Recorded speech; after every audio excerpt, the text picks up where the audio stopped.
and those of others as well.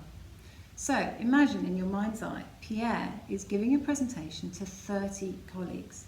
He's been really dreading it though, because there's a lot riding on the outcome of this, and he knows he's being evaluated and scrutinised.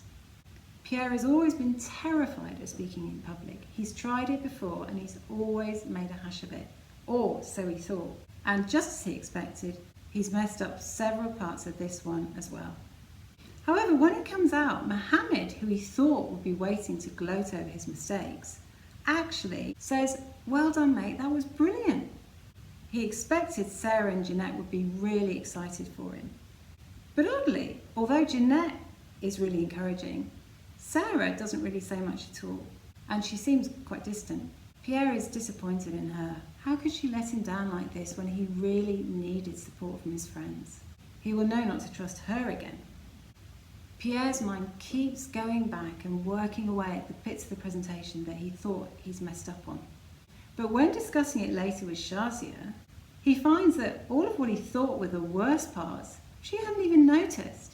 He remembers how, a few years ago, a manager told him, "We're always our worst critic. So don't listen to what your mind says. It's a liar."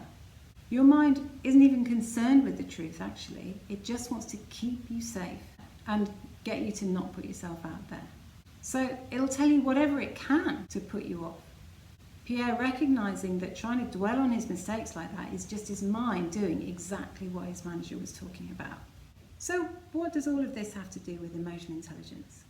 Later on, Pierre thinks back and he realises that he'd been plagued by all this self-criticism, but that was his own making. He realises that he put all these thoughts into people's heads and words into their mouths, and they were all thinking totally different from what he expected. And the most surprising thing was that they were all gunning for him, really wanting him to do well, rather than what he expected, which was waiting him to fail, so they could all have a good laugh. He also found out later that Sarah, who he thought had let him down, was actually upset by an argument she'd had with her partner just before the presentation, and she was feeling really bad about it. And finally, Pierre remembers with satisfaction how he was able to stop himself from going back and beating up on himself for his mistakes.